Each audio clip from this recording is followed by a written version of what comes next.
Hello everyone, good evening. গতকালকে জিৎ গিয়েছিল বাজারে। ও বাজারে যাওয়া মানে পুরো বাজারটাকে তুলে নিয়ে আসা। এত পরিমাণে সবজি বাজার করেছিল যে আমার ফ্রিজের টুকরিতে জায়গাই হচ্ছিল না। সাথে মাছ মাংসেরও ঢল লাগিয়ে দিয়েছিল।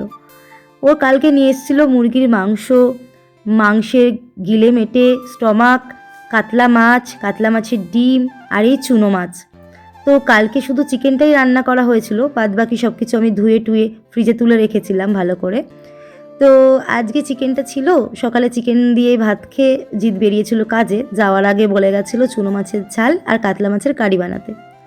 তো আমি এখানে সব কিছুই কেটে বেছে নিয়েছি, আর এখানে কড়াইটাও আমি বসিয়ে গ্যাসটা অন করে দিয়েছিলাম। তারপর আমি মাছগুলো ফ্রিজ থেকে বার করে গ্যাসটা আবার অফ করে দিলাম। কেন জানো? কারণ চুনো মাছের অবস্থাটা দেখো, পুরো বরফ জমে গেছে। তাও তো আমি কতক্ষণ জলে ভিজিয়ে রেখে তোমাদের সাথে এখন শেয়ার করছি।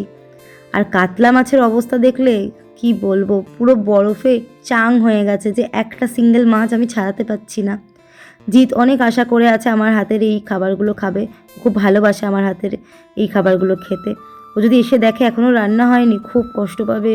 কি করব আমি, এগুলো না গলা অবধি তো রান্নাও করতে পারছি না। তো যাই হোক, চলো আপাতত সব কিছু তো করাই আছে, মাছটা গলে গেলেই আমি রান্নাটা চাপিয়ে দেব। তো আজকে আর সেরকম ভিডিও করতে পারছি না, চলো টাটা।